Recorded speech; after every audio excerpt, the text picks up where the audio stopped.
Cricket को लेकर। और टेस्ट क्रिकेट साउथ अफ्रीका में तो वहां हम बात करते हैं कि एक इंतजार चल रहा है कि सीरीज हम जीते नहीं है, करीब काफी मौकों पर आए हैं और कहां पर चूक हुई है उस पर बात करेंगे। और इस बार भी क्योंकि आज साउथ अफ्रीका का स्क्वाड आ गया है, टेस्ट स्क्वाड, अभी काफी लोगों का मानना ये भी है सर पिछली बारी की तरह कि ये तो बड़ी कमजोर साउथ अफ्रीका नजर आ रही है, इसको तो हम हरा ही देंगे, वो मौका रहेगा जो पिछली बारी नहीं कर पाए थे। लेकिन थोड़ा सा देखना पड़ेगा, पिछली बार भी थोड़ा हल्के में ले ली गई थी साउथ अफ्रीका की टीम, वो पहला टेस्ट मैच हारे भी, उसके बाद वापसी उन्होंने बड़ी जबरदस्त करी थी। और 92 से हम टूर कर रहे हैं, 31 साल हो गया, इंतजार अभी चल रहा है। 31 साल में हमने 8 टेस्ट सीरीज खेली है, एक ड्रॉ हुई है, सीरीज नहीं जीते, 4 टेस्ट मैचेस जीते, एक सीरीज ड्रॉ हुई है, 10 वाली 7 सीरीज हम हारे हैं, चाहिए थी 7 सीरीज इंडिया हारा है। इसका मतलब यह है कि हमारे लिए वो द फाइनल फ्रंटियर तो साउथ अफ्रीका ही है ना। मतलब श्रीलंका वहां पर जो है कुशल परेरा ने उनको सीरीज जिता दी है श्रीलंका को, और हमारा अभी इंतजार चल रहा है। तो पता वही बात है कि साउथ अफ्रीका, मुझे लगता है कि जो पिछला दौरा था वो इंडिया के लिए बड़ी गोल्डन अपॉर्चुनिटी थी। इनफैक्ट 18 वाला दौरा भी जो था, हाँ, ये 2 बड़ी अच्छी अपॉर्चुनिटीज थी इंडिया के लिए सीरीज जीतने के लिए। और मैंने उस वक्त भी हम सब ने कहा था कि यार इंडिया रिग्रेट करेगा, क्योंकि आपने 18 में बिना तैयारी के गए, मतलब आपने थोड़ा ना कॉम्प्लिसेंट हो गए आप। पिछला दौरा अगर विराट को वो चोट ना लगती दूसरे टेस्ट मैच में, things could have been different. But फिर बात तो वही है ना कि साउथ अफ्रीका 8 सीरीज खेली है 31 साल में, हम जीते तो एक बार भी नहीं। जाएंगे इन डिटेल, पहले एक नजर स्क्वाड पर डाल देते हैं क्योंकि आज ये बात क्यों उठी और क्यों चल रही है, क्योंकि ऑस्ट्रेलिया कह रहा हूँ, साउथ अफ्रीका का स्क्वाड आ चुका है। ऑस्ट्रेलिया और पाकिस्तान, अच्छा ये बड़ा इंटरेस्टिंग है, एक तरफ ऑस्ट्रेलिया पाकिस्तान चल रहा हो, एक तरफ इंडिया साउथ अफ्रीका। पहली बार वो जीतेंगे ऑस्ट्रेलिया में या हम जीतेंगे, उनका इंतजार है, उनका तो बहुत ही बुरा हाल है पिछले कुछ दौरों से अगर हम देखें। लेकिन ऑस्ट्रेलिया वो कभी सीरीज जीता, आई थिंक कुल मिला के 4 टेस्ट मैच जीता है पाकिस्तान के साथ ऑस्ट्रेलिया। पिछले 5-6 दौरों में मैच जीतना उनका, एक टेस्ट मैच आपको याद आएगा सर जब शायद असद शफीक बैटिंग कर रहे थे और वो रन चेज करने वाली थी बड़ी, Exactly. जब आप कह भी रहे थे भाई लाइव के लिए भी रेडी रहना, बड़ी हिस्टोरिक रन चेज, वो मैच भी एकदम ही बड़ी चेज थी, उनका भी मतलब 150 450 पौने हाँ, और वो लग रहा था एक टाइम पर कि वो मैच निकाल सकते हैं। पर पहले दोनों टेस्ट स्क्वाड एक बार देख लेते हैं कि इंडिया का क्या है और साउथ अफ्रीका क्या है। ये आपकी स्क्रीन पर है। तो भारत का तो आपको पता ही है, भारत में कुछ बहुत ज्यादा सरप्राइजेस भी नहीं है, फिर भी बता दीजिए हाँ, क्योंकि आजकल टीमें इतनी बनती है ना। बिल्कुल बिल्कुल, तो दिखा दीजिए भारत की 11 भी आपको बताइए क्या लग रही है, वेन्यूज क्या है, स्केड्यूल पूरा वो सब भी डिटेल में डिस्कस करेंगे। रोहित शर्मा कप्तान है, बुमराह एज वाइस कैप्टन है, शुभमन गिल अब नंबर 3 खेल रहे होंगे, यशस्वी जायसवाल ही क्या ओपन कर रहे होंगे ये देखेंगे, विराट कोहली तो आपके फिक्स है नंबर 4, श्रेयस अय्यर पर देखते हैं कि क्या होगा। पिछली बारी इनकी थोड़ा सा जब मौका आने वाला था तो इनकी थोड़ी तबियत खराब हो गई थी वहां पर। Ruturaj Gaikwad as of now आप एक रिजर्व ओपनर के तौर पर देखेंगे इन्हें।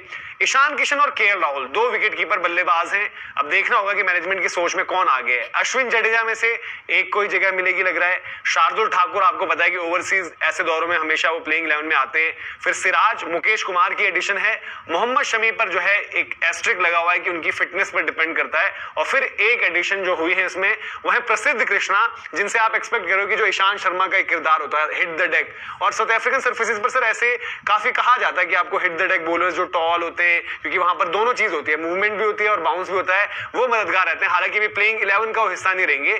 लेकिन शमी पर क्या कुछ चिंता की बात है जो एस्ट्रिक लगा है फिटनेस को लेकर उनकी? मोहम्मद शमी का ये कहा गया था कि वो उनको कोई हल्की सी मेडिकल कंडीशन है, हाँ, बट वो भी उनका इलाज चल रहा है। इनफैक्ट आजकल तो वो थोड़ा सा आई थिंक आराम ही लिया हुआ है उन्होंने, हाँ, ब्रेक पे हैं, मतलब कैचिंग अप ऑन लाइफ जैसे कहते हैं। मुझे नहीं लगता कुछ दिक्कत होगी। तो भाई जो भारत का स्क्वाड दिख रहा है आपको, आई थिंक टेस्ट स्क्वाड एक ऐसा स्क्वाड है जिसपे बहुत ज्यादा लोगों को कोई नाराजगी नहीं है, कोई रोल स्पेसिफिक चीज नहीं मांग रहा है, वो सरप्राइज ही नहीं है ना। हाँ, तो एक्सपेक्टेड स्क्वाड है। हाँ, और जैसे आपने कहा, देखो रोहित शर्मा और यशस्वी जायसवाल आपको ओपन करते हुए दिखने चाहिए। उसके बाद शुभमन गिल नंबर 3 पे, नंबर 4 पे विराट। उसके बाद कॉल ये लेनी है आपको श्रेयस अय्यर, राहुल और ईशान किशन, इन तीनों में से 2 ही खिलाड़ी खेल सकेंगे। उसके बाद ये भी कॉल लेनी पड़ सकती है आपको कि जडेजा या अश्विन। आपको याद होगा क्योंकि पहला टेस्ट आप खेल रहे हैं सेंचुरियन में, और पिछला दौरा जो हुआ था उसमें भी आपने पहला टेस्ट सेंचुरियन में ही खेला था। और वहां पे टेस्ट मैच किसने खेला था? रविचंद्रन अश्विन ने। पहला टेस्ट मैच अश्विन ने खेला था वहां पे।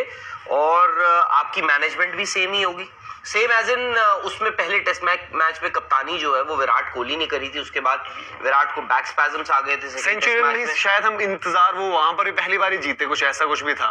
सेंचुरियन में आपका वो पहली जीत थी, हाँ, पहली जीत थी सेंचुरियन में। और ये है, मैं तो ये हम पीछे दौरों को मुड़कर हम देख रहे हैं कि 8 दौरे करे हैं, कौन कौन सा जीत सकते थे। हम पिछला दौरा भी जीत सकते क्योंकि आपकी बहुत ही एक्सपीरियंस टीम गई थी वहां पे। और अगर आप साउथ अफ्रीका की टीम कंपेयर करें पिछले दौरे वाली, जहां पे सारे तकरीबन जो आज भी ये टीम साउथ अफ्रीका की आप देख रहे हैं, ये भी थोड़ी ना इनएक्सपीरियंस दिख रहा है इस टीम में। उस दौरे पे आपको याद होगा मार्को यानसन का डेब्यू हुआ था, ठीक है, कीगन पीटरसन नए आए, उसमें आई थिंक वो डिकॉक ने रिटायरमेंट ले ली, डुआन ओलिवर उनके बॉलर आए थे, वो ठीक है, वो ब्रेक के बाद काफी वो नॉर्के वहां पर भी इंजर्ड थे, बिल्कुल नॉर्के ने वो भी नहीं खेला था, तो वो भी एक गोल्डन अपॉर्चुनिटी थी। और आपने सबसे बड़ी बात पहला टेस्ट मैच जीत लिया था, जिसके बाद डांस भी हुआ था टीम होटल में, वो एक गोल्डन अपॉर्चुनिटी थी सीरीज जीतने के लिए। क्या ये है? आई थिंक अगर आप कागजों पे देखो तो आप बोलोगे जी इंडियन टीम बड़ी सॉलिड दिख रही है, पर साउथ अफ्रीका को कंडीशंस का फायदा है, प्लस वो इंडिया के लिए हो सकता है वो मेंटल ब्लॉक जो हम बात करते हैं। दीपक, यही हम जो स्क्वाड देख रहे हैं, और इवन शार्दुल का नाम जब बाकी जगह होता है तो थोड़ा सा एक वो रहता है कि क्या होगा, बट ओवरसीज कहीं ना कहीं शार्दुल ठाकुर ने एक टेस्ट मैच तो ऐसा था इन्होंने 7 या कितनी 6 विकेटें ली थी, जब बाकी के गेंदबाज विकेट भी नहीं ले पाए थे साउथ अफ्रीका में ही। तो शार्दुल, ऑस्ट्रेलिया का भी एक ऐसा मैच था वही 4 विकेट ले गए थे। अब जो रहता है डिस्कशन, आपको क्या लग रहा है, क्योंकि 2 टेस्ट मैचेस पहले बात करते थे भाई कि 3 टेस्ट मैचेस पिछली बार भी थे, इंटरेस्टिंग रही सीरीज, 2 ही टेस्ट मैच हैं, तो क्या पॉसिबिलिटी लग रही है, क्योंकि शार्दुल तो लग रहा है कि आपको इन होंगे वहां पर, और फिर अश्विन और जडेजा में से एक पिक करना होगा आपको। कंडीशन कैसी भी हो, अगर साउथ अफ्रीका आप जाते हो तो पेसर्स का ही आपके दिमाग में रहता है ना कि साउथ अफ्रीका जाएंगे भाई, उछाल मिलेगा बॉल को, और ऐसी कंडीशन रहेगी जहां पर पेसर्स कम आएंगे, तो कभी भी शार्दुल ठाकुर आपके शायद तीसरे पेसर नहीं होंगे टीम में, ये आपको भी पता है और कंफर्म है इस पे लेकर। और जब मोहम्मद सिराज उस टीम में है, शमी चलो अभी 26 तारीख है, 26 दिसंबर तकरीबन, आज से आप 22 दिन और है, क्या पता तब तक फिटनेस उनकी कैसी हो, तो शमी अभी मान के चलते हैं, तो शार्दुल चौथे ही आपके तेज गेंदबाज होंगे, और वो ऑलराउंडर टाइप में हो जाते हैं कि नीचे आके 8 नंबर पर बैटिंग भी कर लेंगे। तो मुझे अभी तो यही लग रहा है कि रविंद्र जडेजा फर्स्ट चॉइस हो सकते हैं, लेकिन जो हिस्ट्री है 2-3-4 साल से इंडियन क्रिकेट की, अश्विन आ जाते हैं। अश्विन जब आपके WTC फाइनल में जहां जरूरत थी वहां नहीं आए, नहीं जहां जरूरत थी वहां नहीं आए फाइनल में, लेकिन जहां जरूरत नहीं होती वहां पता चला कि पेसर्स की जरूरत है। अश्विन, मुझे लगता है दीपक, अश्विन को आप उस हालात में खिला सकते हो अगर आप शार्दुल ठाकुर को भी खिला रहे हो, दोनों साथ में खेले, मुझे लगता है तभी बनता है उनका। मुझे लगता है शार्दुल या फिर जडेजा खेल सकता है। नहीं, जडेजा को तो मैं बाहर कर रहा हूँ अगर अश्विन, क्योंकि देखो सेंचुरी में जो आपने पहला टेस्ट मैच खेला था उसमें जडेजा नहीं खेले थे, मुझे उस तरीके से बिल्कुल अश्विन खेले थे, ये तो मुझे याद है। 7 नंबर पर अश्विन आएंगे, इसका मतलब हाँ, जडेजा आई थिंक 7 नंबर पर आप अश्विन और 8 पर शार्दुल देख रहे हैं। 6 नंबर तक हमारी जो बैटिंग है वही रहेगी, क्योंकि आप क्या बोल रहे हैं, आप जडेजा की जगह अगर कह रहे हो कि अश्विन खिलाएंगे तो 7 पर अश्विन हो जाएंगे, 8 पे चलो शार्दुल मानते हैं, फिर 6 पे आपका कीपर कौन होगा? मोस्ट प्रॉब्ली राहुल भी हो सकते हैं भाई, राहुल ही होंगे जो कीपर में। क्या सवाल है वो ये है मिडिल ऑर्डर में कि आपने तो अपने ओपनर बदल दिए, हाँ, तो अब आप ओपन करेंगे रोहित शर्मा और यशस्वी जायसवाल के साथ, जो कि नया बॉल साउथ अफ्रीका में सरवाइव करना आसान नहीं होगा। फिर आप 3 नंबर खेलेंगे शुभमन गिल, विराट, और अब 5 और 6 जो है वो डिपेंडिंग ऑन ईशान है या राहुल है। राहुल ने 100 बनाया था पिछली बार ना, सेंचुरियन में ही मेरे ख्याल से, वो शायद वो तो ईशान लेकिन अभी वेस्ट इंडीज में सीरीज खेल के आए हैं, राहुल उस वक्त इंजर्ड थे, और बट राहुल WTC की उसमें थे, आउट ऑफ फेवर भी थे। नहीं, बट WTC के